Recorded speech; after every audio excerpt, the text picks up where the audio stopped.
자, 뭐 지금 시장이 굉장히 그래도 강합니다, 그죠? 그렇죠. 생각보다 너무 강하다. 결국은 유동성장이라고 보여지는데 네. 이 시장 뭐 언제까지 간다고 봐야 될까요? 지금 뭐 너무 코로나 얘기는 뒷전이 돼버려서 사실은. 근데 시장 종목들 보면 또 코로나 관련된 종목들이 많이 올라요.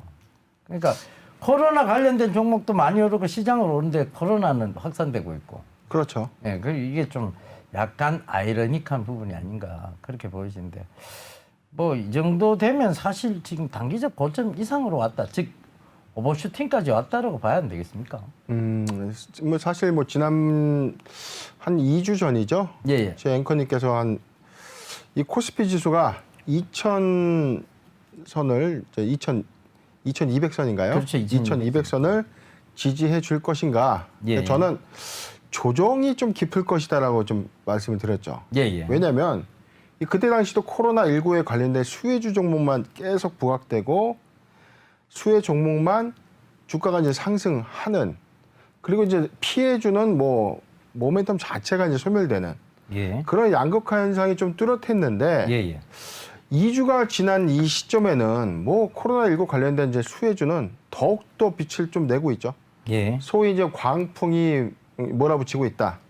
이렇게 좀 언급이 되는데 글쎄요, 저는 여기서 더 할까 이런 의구심도 좀 들지만 그래도 이제 실적주까지는 시세가 좀 유효하지 않나. 예. 실적주 이후에는 조금 조정이 좀 깊게 이어지지 않을까, 그렇게 저는 개인적으로는 생각합니다. 예. 알겠습니다. 지금 뭐 어쨌든 어닝 시즌입니다. 어닝 시즌인데 코로나로 인해 이제 피해를 입은 어닝 그렇죠. 쇼크 쪽도 아직은 실적 발표가 남아 있거든요. 그렇죠. 예, 그런 이제 그런 종목들이 이제 실적 발표를 할 때 시장에 어떤 영향을 보일 것인지 그게 그렇습니다. 예, 이제 상당히 좀 궁금해지는 시점까지 왔습니다. 네네. 저는 좀 이렇게 얘기 드리고 싶어요. 주식 시장에서 가장 저는 이제 좋은 명언이라고 생각하는데 조심해서 나쁠 건 없죠. 그렇죠. 예. 그래서 지금은 사실 조심해서 나쁠 건 없는 그런 구간에 와 있다는 거 다시 한번 강조드리도록 하겠습니다. 자, 첫 번째 종목 PSK입니다. 네. 전기차 관련주이기도 하고. 그렇죠. 최근에 뭐 LG화학이라든가 이런 2차 전지 배터리 관련주들 보면 굉장히 급등세가 나오고 있어요. 대형주임에도 맞습니다. 불구하고. 그 관점에서 PSK도 꾸준히 지금 잘 오르고 있는데 그렇죠. 여기에 대해서 다시 한번 좀 얘기를 해주시죠. 예, 사실 뭐 PSK가 최근에 보여주는 어떤 상황적인 모멘텀은 없어요. 이 예. 회사가 사실 6월 26일에 교환사채, 즉 EB 발행을 결정했고 납입이 됐습니다. EB가 뭐냐면 회사가 보유하고 있는 자기 주식 또는 회사가 보유한 상장 법인의 주식을 교환을 목적으로 발행되는 신종 사채다. 이렇게 예, 이제 예. 구분이 되는데 이 회사는 교환사채 발행을 통했는데 회사가 당시에 시가 대비 약 150억 정도 해당하는 이 자기 주식을 갖고 있었단 말이죠. 예, 예. 이걸 교환의 목적으로 이제 발행을 했는데 다행히 신기술 관련된 투자 조합이죠. 투자 조합에서 인수를 했고 예. 이후에는 별다른 어떤 모멘텀은 없었습니다. 근데 이 회사가 150억이라는 이 자금을 조달하게 된 목적은요, 바로 R&D, 연구개발에 집중 투자하겠다. 이 발표입니다. 이게 뭐냐면 우리가 지난 시간에 한번 언급해드렸던 첨보라는 종목 있었죠. 예, 예. 첨보도 1,500억 원에 해당하는 금액을 막대한 R&D 시설 투자를 강행했죠. 마찬가지로 지금 PSK는 150억 원에 대한 금원액을 아직 현재 어떤 금액으로 픽스한 내용은 없습니다. 물론 인원 확충, 그다음에 R&D라고 투자 계획을 이제 발표한 만큼 PSK가 향후에 어떤 그 가시화된 투자 계획이 좀 발표가 될 것이고, 이에 따른 어떤 실적에 대한 부각, 그다음에 반기 이후에 전기차 관련된 이 종목의 상승, 이런 것들을 우리가 염두에 볼 때 이 PSK가 계속해서 이제 관심을 좀 받고 있다. 이렇게 좀 저는 해석이 됩니다. 예, 알겠습니다. 일단은 뭐 전기차 업황이 워낙 좋다 보니까 이 PSK도 그와 같은 관점에서 지금 올라오는 거고. 네. 어찌됐든 그 업황이 좋다는 것이 결과적으로 PSK가 EB 즉 교환 사채까지 그렇죠. 했는 것으로 보여져요. 그 공시가 잘 분석이 됐고 하여튼 그 이후에 계속 올라오고 있는 점. 네. 그리고 당분간 뭐 2차 전지 관련주들 굉장히 다 좋아 보입니다. 그래서 그 부분 참고하시면서 매매 전략 세우시기를 당부드리도록 하겠습니다. 자, 다음은 제테마입니다. 오늘 제테마 8 강해요. 그렇죠. 8% 이상 오고 있습니다. 거의 9%인데 자, 제테마 이렇게 봐야 되죠. 러시아 진출에 대한 모멘텀. 그렇죠. 예, 그게 이제 가장 강하다고 봐야 되겠죠. 그렇죠. 예. 물론 이제 뭐 반사적 이익에 대한 부분은 끝났어요, 사실은. 그 네. 재료는 거의 소멸됐다고 봐야 되고. 그러니까 이제 메디톡스의 이제 품목 허가 취소 이 부분에 반사적 이익에 대한 재료 소멸은 지나갔다. 근데 그럼 어떤 모멘텀으로 지금 지속되면서 올라오고 있느냐? 결과적으로 보면 러시아 시장 진출 이거에 그렇죠. 대한 모멘텀인 것 같아요. 다시 한번 좀 설명을 해주시죠. 예, 제테마는 지난 26일에 죄송합니다. 16일이죠. 지난달 그러니까 6월 16일에 러시아의 그 필러 제품에 대해서 필러 제품 2건에 대해서 품목 허가를 승인받았다. 이게 뭐냐면 러시아 시장을 이제 진출을 이제 승인됐다 이런 의미인데 실적으로 어떤 이어지는 어떤 내용들이 있을 것이다라고 한번 언급해드렸고 이후에 26일에 톡신 제테마더 톡신 100단위의 임상 1상 이상에 대해서 시험 계획이 승인됐습니다. 물론 이제 앵커님께서 말씀하신 것처럼 메디톡스의 식품의약안전처의 승인 취소, 품목 허가 취소에 따른 반사수혜로 사실 약간의 어떤 주가 흐름을 좀 유지해줬는데 사실은 재료의 어떤 소멸가 좀 맞습니다. 이 회사는요 필러 시장에 대한 확대 또는 톡신주의 임상 결과에 따른 기대감으로도 좀 볼 수 있는 부분이 있거든요. 이 부분이 있고 그리고 최근에 7월 30일이죠. 이 회사는 의료기기 필러에 대해서 14억 6천 그러니까 직전 사업년도 대비 매출액 11%에 해당되는 필러 공급 계약을 체결했습니다. 근데 이게 판매 공급 지역이 유럽 외로 되어 있죠. 이 내용이 뭐냐면 자 우리가 이제 러시아도 동유럽 시장입니다. 동유럽 시장이 갖고 있는 필러, 보톡스의 어떤 강점적인 어떤 부분에 대해서 이 시장을 한국산 제품이 출시한다, 공급한다라는 어떤 상징적 의미를 뛰어넘어서 한국 K뷰티가 진출하는 것에 대한 기대감도 반영된다. 이렇게 저는 해석이 됩니다. 예, 알겠습니다. 일단 뭐 미용 시장의 확대, 이미용 시장의 확대에 대한 부분들을 조금 가장 큰 맥락으로 좀 잡으면 될 것 같고. 네, 뭐 사실 남자분들도 요새 화장하고 다닙니다, 그렇죠? 그렇죠. 저희도 지금 화장을 했는 상황이죠. 하셨습니까? 예, 굉장히 많이 하셨는데요, 보니까. 저는 오늘 좀 덜 했습니다. 저는 스킨만 발랐는데요. 네. 오늘 앵커님은 주름이 안 보이시는 거 보니까 혹시 뭐 저 주름 없어요. 필러 맞고 오신다는 아니요, 소문이 전혀 주름 없습니다. 그러니까 지금 뭐 살이 탱탱하게 찌셔서 주름이 감춰진 거지. 네, 보니까. 네. 살이 탱탱하셔서 주름이 감춰진 것 같아요. 콜라겐입니다. 예. 콜라겐 덩어리. 족발? 네, 알겠습니다. 어찌됐든 뭐 남자분들도 화장을 한다 이런 이미용 시장의 확대가 결국은 제테마에 강한 좀 상승세를 만들어 오고 있지 않느냐 그렇게 좀 보여집니다. 제테마는 저는 더 갈 것 같아요. 지금 네. 차트상으로 봐도 전고점 영역은 충분히 뚫어내면서 가지 않겠느냐. 그렇죠. 그렇게 보이거든요. 그래서 차트 잠깐만 좀 보고 가겠습니다. 차트 잠깐 보면 지금 전고점이 33,550원 부근이에요. 근데 지금 28,950원. 자, 저는 이 고점은 충분히 뚫어낼 것 같습니다. 오늘도 그렇죠. 강한 상승세가 있는데 자, 이거 지금 네 번째 터치거든요. 그렇죠. 예, 네 번째 터치인데 이 네 번째 터치에서는 밀려 내려오지 않을 것 같은 강한 모멘텀, 즉 러시아 시장 진출에 대한 모멘텀이 붙어 있다는 얘기죠. 그렇죠. 그게 붙어 있다면 즉 전고점 영역인 33,000원대 이상을 뛰어넘을 수 있지 않겠냐. 그렇습니다. 그 관점에서 접근해 보시면 괜찮을 듯합니다. 네. 자, 다음 종목은 GNC 에너지입니다. 자, GNC 에너지는 사실 이제 한국 그린 뉴딜, 한국형 그린 뉴딜과 관계된 네. 종목이라고 보시면 되겠습니다. 신재생 에너지 쪽이죠. 그렇죠. 자, 어떤 내용이 있었습니까? 이 회사도 역시 교환사채 발행 결정에 대한 이슈였습니다. 작년 6월 8일이죠. 잠깐 내용 좀 보겠습니다. GNC 에너지는 저희가 거의 뭐 첫 시간 정도에 하면 설명을 드렸는데 회사의 어떤 발행 금액은 작습니다. 20억 8천이었고 하단 내용을 잠깐 보시면은 자, 이 소수의 어떤 그 개인 이해관계자들을 통해서 자금을 조달했다. 내용은 마곡 산업단지 내 R&D 센터의 신축 자금으로 쓰여지겠다. 당시 뭐냐면 금액에 대한 어떤 비중 개념을 떠나서 회사가 신규 투자 내지는 연구개발비 투자를 목적으로 자금을 조달한 이 행위.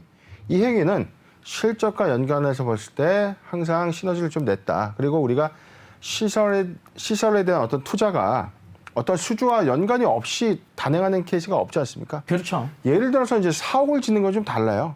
회사가 많이 모아놓은 사내 유보금을 갖고 사옥을 짓는 거 이런 것들이랑은 좀 다른데 회사의 어떤 공장 부지를 확보하고 그 공장 부지에 기계 장치를 사서 이 양산 설비를 만들고 인력을 충원하고 이 제품 개발에 필요한 뭐 원재료를 매입하고 이런 일련의 행위들은 곧 실적과 이어진다. 예. 이렇게 해석이 되는데 GNC 에너지도 그런 흐름에서는 좋은 어떤 회사의 어떤 방향을 좀 갖고 있다라고 좀 말씀을 드렸고 이후에 조금 계속 뭐 조정적인 어떤 관점도 좀 있었지만 꾸준하게 주가가 그래도 상승하는 흐름을 좀 나타내주고 있다. 이렇게 좀 저는 해석이 됩니다. 예. 신재생 에너지 지금 정부의 그린 뉴딜 정책과 더불어서 그렇죠. 정책적 모멘텀이 생긴 건데 맞습니다. 사실 이 정책적 모멘텀이 계속 이어질까 이것이 실적으로 연계돼서 진짜 이 회사의 성장성이 높아질까에 대한 부분은 퀘스천 마크입니다.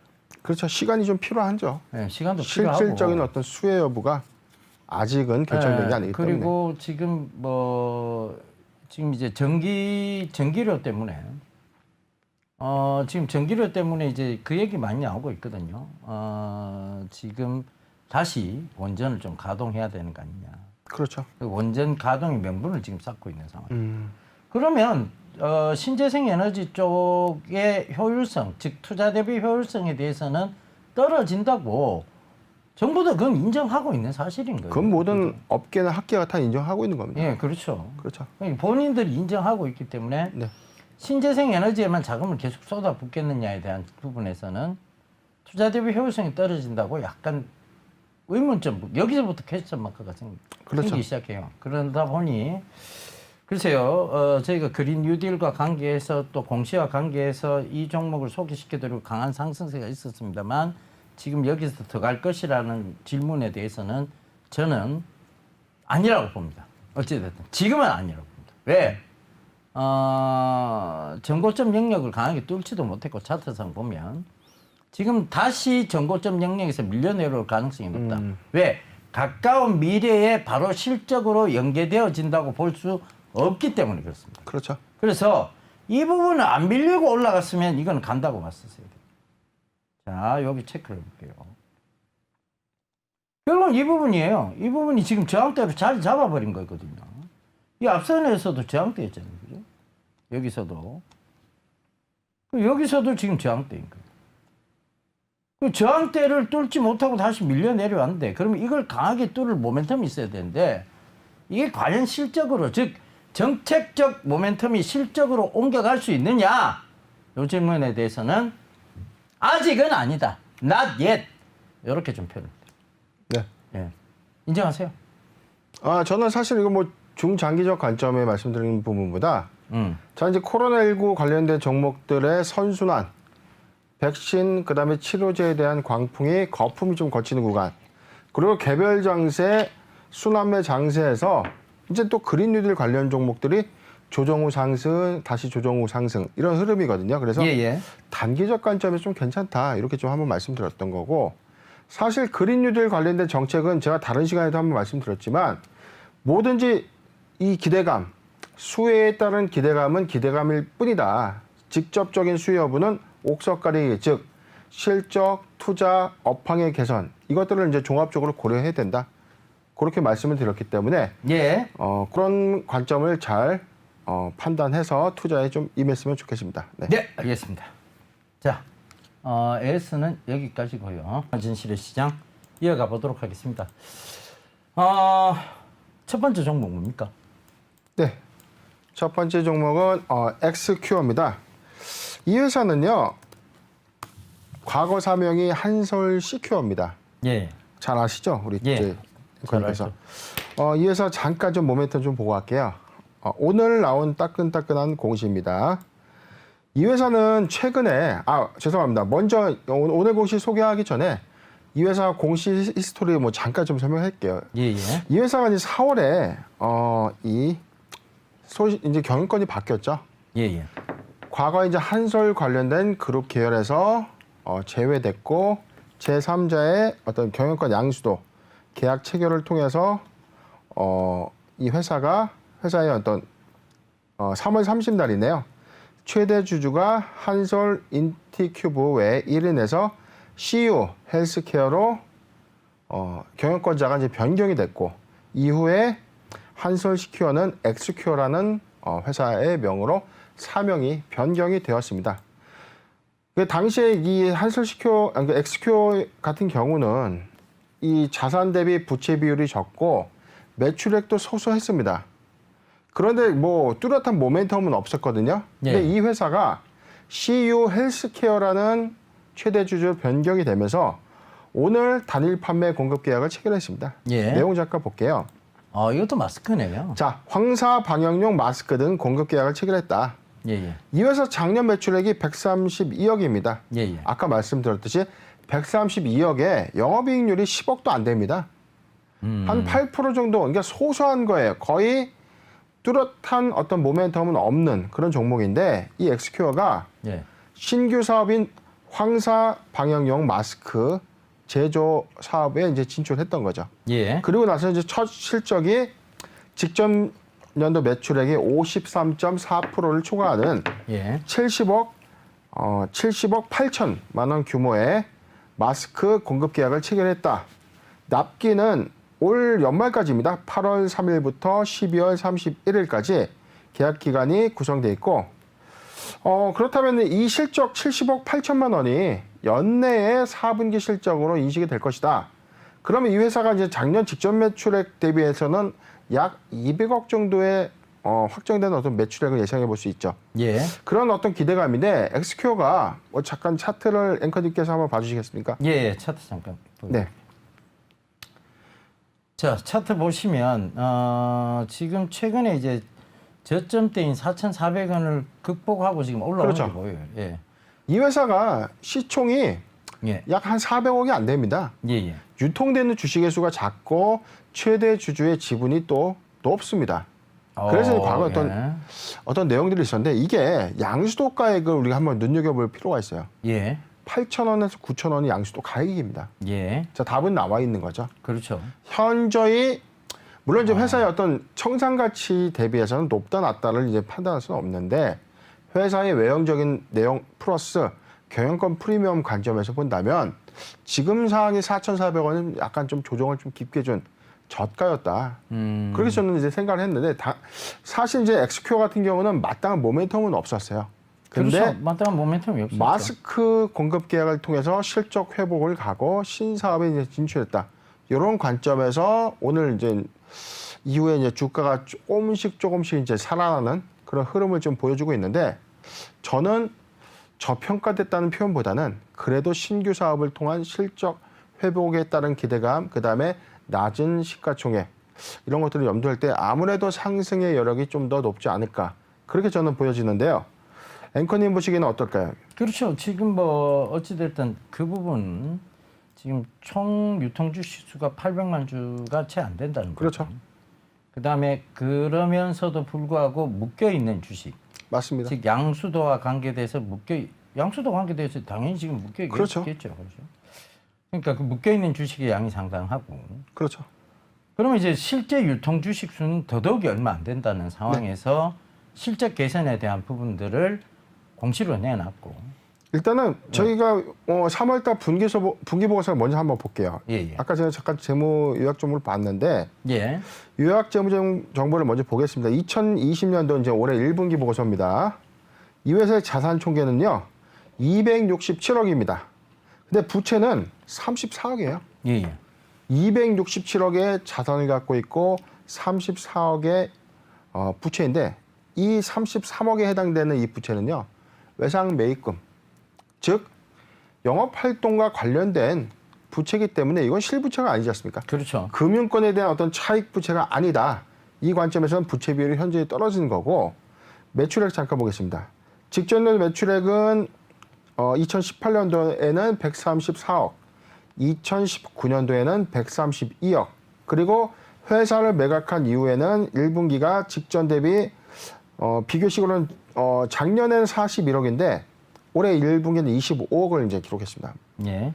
직전년도 132억 매출 대비에는 즉 어닝 쇼크가 온 게 분명합니다. 예, 예. 그래서 3분기 이후에 반영될 수 있는 마스크 공급 계약 이 체결로 인해서 실적 개선에 대한 기대감 이걸 저는 이제 집중을 해보는 거거든요. 예.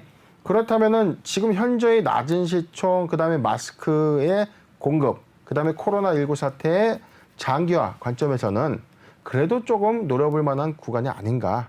저는 그렇게 한번 감히 해석을 한번 해봅니다. 예. 일단 뭐 양수도 가격이 한 8,000원대라고 지금 얘기를 하셨잖아요. 그렇죠. 예, 양수도 가격이 8,000원대인데 현재 주가는 5,910원이다. 네. 즉 여기서 하나 힌트를 좀 드릴 수 있다면 자, 만약에 양수도 할 때 당시에 차금을 썼다고 생각해 보죠. 네. 예, 예를 들어 네네. 뭐 썼는지 안 썼는지 우리가 알 수 없습니다. 한번 볼까요? 좀 3월 달이었는데요. 차금 그렇죠. 차금이 있네요. 그렇죠. 자, 최대 주주 변경을 수반하는 죄송합니다. 주식 양수도 계약 이외에 그렇죠. 담보 계약 제공 그렇죠. 계약 체결이 있죠. 금액이 작습니다. 예. 차익 금액은 90억이고 예. 자, 채권자는 우리은행, 예. 채무자가 CU 헬스케어죠. 예. 자, 우리가 앵커님 예. 금융권, 1금융권에서 자금을 주식을 담보로 한다. 예. 쉬운 결정일까요? 쉬운 결정 아니죠. 그렇죠. 예. 그만큼 1금융권에서 인정할 수 있는 담보 가치가 존재한다. 예. 뭐 그게 토지나 건물이 되었던 아니면 CU 헬스케어가 갖고 있는 어떤 자산이 되었던 그런 관점에서 본다면 이게 어떤 우리가 출처가 조금 투자처가 좀 불분명한 어떤 그 제3의 뭐 사채 예. 업자들도 아니었고요. 예. 그다음에 제2금융권도 아닌 점. 이런 점도 볼 때는 저는 이게 영향을 미치는 어떤 담보계약 체결은 아니다라고 저는 판단이 듭니다. 그렇죠. 담보계약 제공 계약 체결은 아닌데 이렇게 생각해 보자고요. 이게 이자가 없는 돈은 아니잖아요. 그렇죠. 이자는 발생을 합니다. 그렇죠. 이자가 뭐 안 아까운 건 아니잖아요. 그렇죠. 1금융권에 뭐 90억 이자라고 해도 그렇죠. 뭐 한 5% 잡더라도 그렇죠. 연간 뭐 적은 금액은 아니죠. 적은 금액은 아니에요. 그렇습니다. 그러니까 회사는 빨리 이 부채를 갚아야 되는데 회사가 뭐 영업이익을 내서 부채 갚는 방법도 있습니다만 주가가 올라서 부채 갚는 방법도 있잖아요. 그렇습니다. 그 방식이 어떻게 보면 가장 쉬운 거예요. 담보 비율이 늘어나는 건 그죠? 그만큼 차금이 준다. 그런 그렇죠. 관점에서 볼 수 있죠. 그 관점으로 보면 주식이 올라야 되는 이유도 명백한 거고. 그렇습니다. 그 관점으로 지금 회사도 주가에 신경을 쓰는 거예요, 저거는. 그렇습니다. 예, 저 공시 자체도 주가에 신경을 쓰는 겁니다. 회사가 주가에 신경을 쓴다고 해서 이게 위법은 아닙니다. 네. 사실상. 그래서 그 위법이 아닌 선상에서의 회사는 지금 주가 부양을 위해서 노력하고 있다는 부분. 네.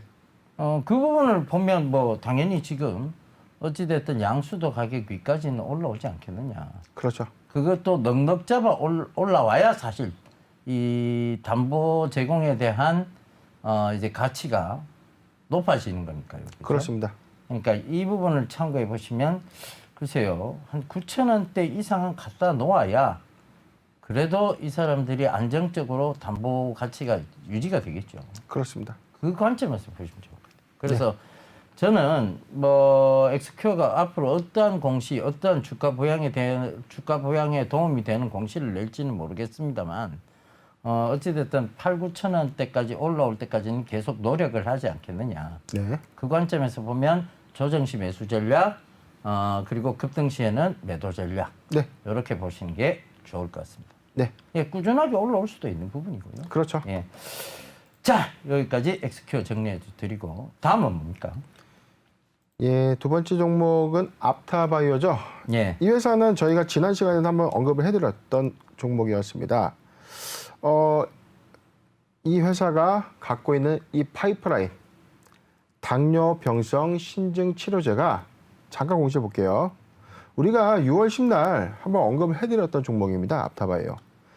자, 투자 판단 관련 주요 경영사항을 통해서 당뇨병성 신증 치료제에 대해서 유럽 임상 2상에 대해서 시험 계획이 승인됐다.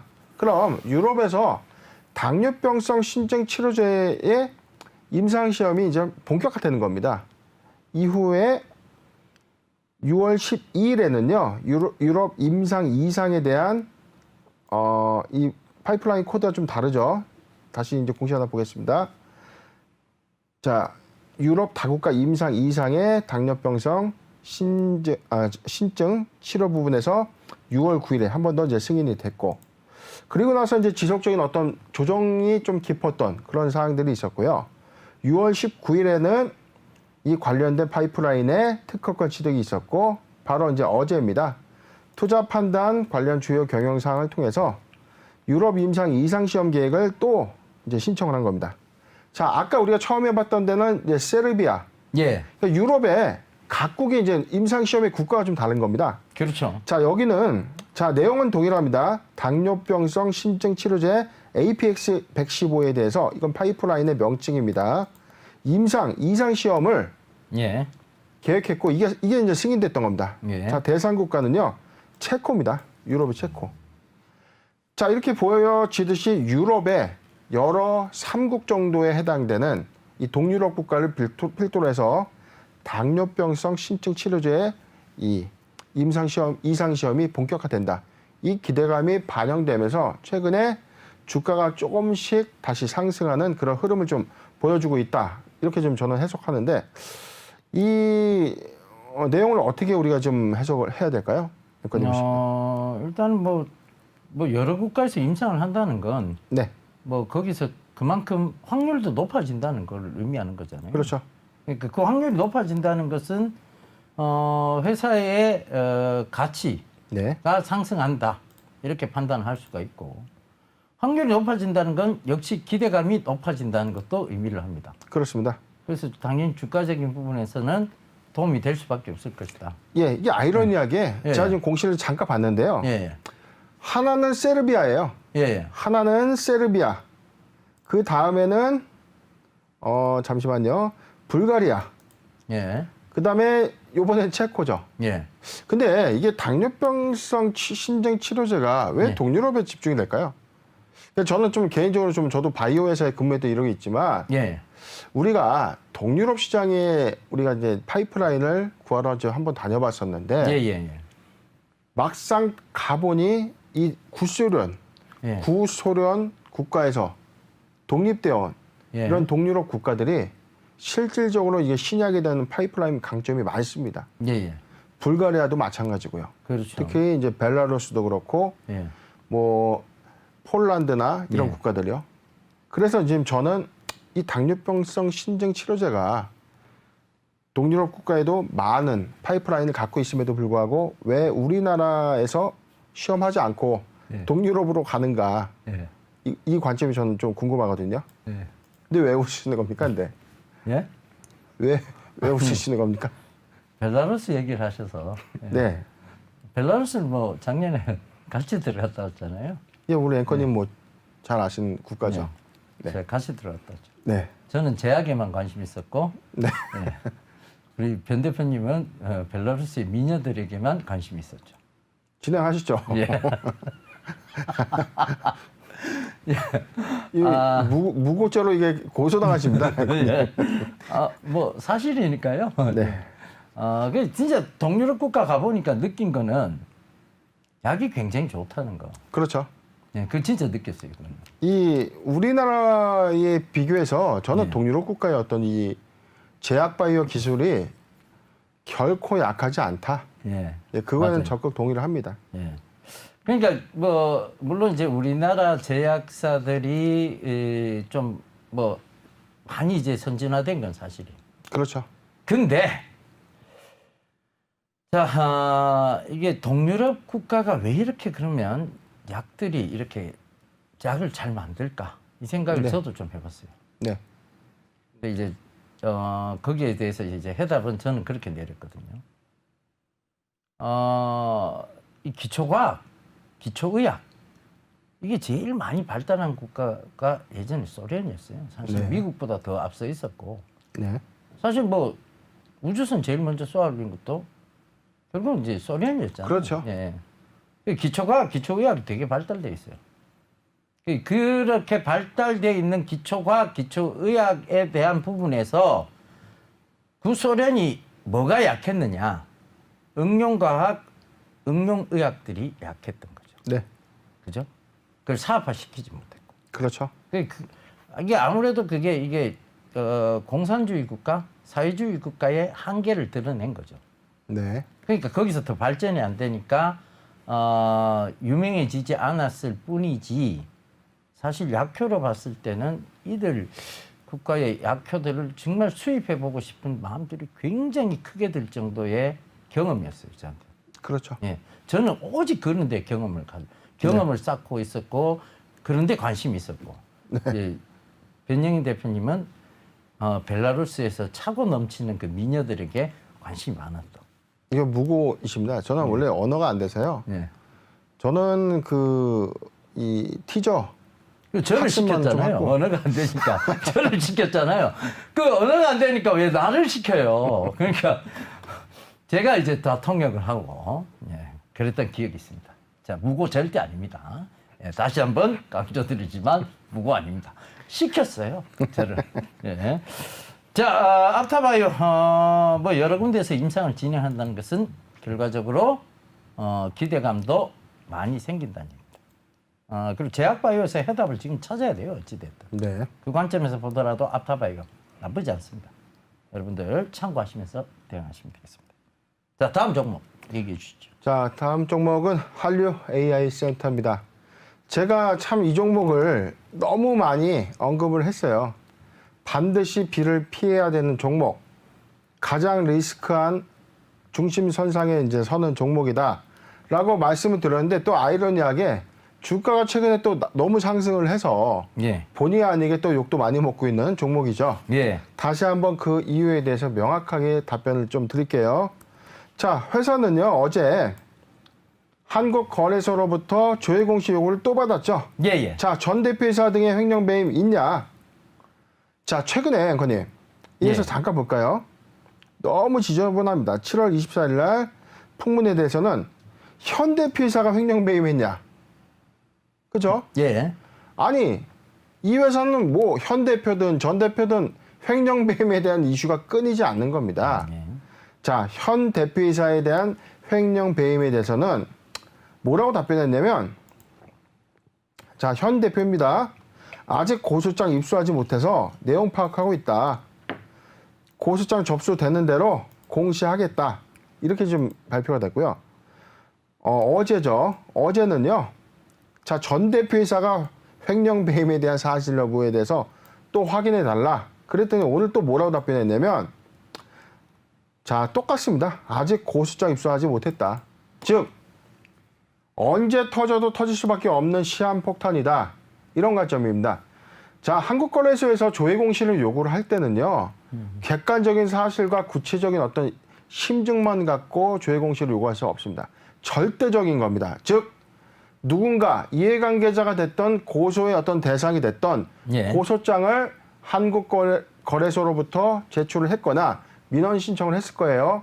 다만 회사는 정식적으로 송달받지 않은 제3자의 어떤 이 의견 제시에 대한 부분을 확정해서 발표할 수는 없는 것 아닙니까? 그렇죠. 예. 그런 차이인 것 뿐이지 어떤 형식으로든 어떻게든 결과 통보가 되면 즉시 거래 정지가 될 수밖에 없는 상태이기 때문에 이런 주가의 어떤 상승 흐름에 예.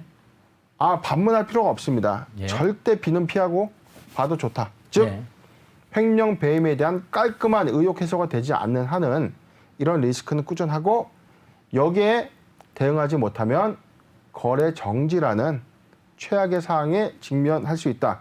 이렇게 저는 해석이 됩니다. 제가 더 적나라하게 표현드릴까요? 네. 예? 제가 더 적나라하게 표현해 되겠습니까? 예, 그러시죠. 쳐다도 안 봐야 될 주식이에요, 사실. 이게 좀 올라온다고 아예 관심에도 꺼야 되는 종목이에요. 근데 옛날에 사실 이게 그죠? 바이오믹스진이었잖아요. 네. 여기 정말 지저분한 사람이랑 지저분한 사람 다 엮여 있었습니다. 아시잖아요. 전 잘 모릅니다. 예. 아, 몰라요? 네. 진짜 모르시고 하시는 걸 잡아 떼시는 거예요. 저는 뭐 잘 모르겠습니다. 아, 예. 지저분한 사람도 다 껴 있었어요. 네. 그러니까 이게 지금 뭐 회사가 하나 뭐 우리가 흔히 하는 말로 걸레 만드는 건 우습다. 뭐 이런 표현이 들 만한 사람들이 굉장히 많이 인벌브 돼 있었어요. 그래서 뭐 그러니까- 최근에 뭐 네. 상장 폐지가 결정돼서 정리 매매가 끝난 네. 바이오빌과에도 관련이 있는 종목이고 네, 그렇죠, 맞습니다. 좀 여러 그래서 어떤 좀 이슈가 저는 작년부터 아예 이 회사는 아무리 시장에서 올라온다는 얘기 있었어도 보지를 않았습니다. 그렇죠. 예. 이게 사실 우리가 사람이 굉장히 중요한 직업입니다. 이게 뭐 신뢰가 또 굉장히 중요한 게 금융이고 네. 그런 관점에서 보면 신뢰가 없고 사람이 사람 같지 않은 사람들, 그죠? 그러니까 본인의 이익들만 생각하는 사람들이 엮여 있는 회사들은 안 쳐다보는 게 정상입니다. 예, 저는 아주 적나라하게 좀 얘기 드릴게요. 이거 지금이라도 들고 계시면 파셔야 돼요. 그렇죠. 지금이라도 들고 계시면 파셔야 되고 지금이라도 이 종목은 아예 관심 선생에서 다 제껴놓으셔야 돼요. 그렇습니다. 네, 그 부분 강조 드리겠습니다. 자, 루머와 진실의 시장은 여기까지입니다.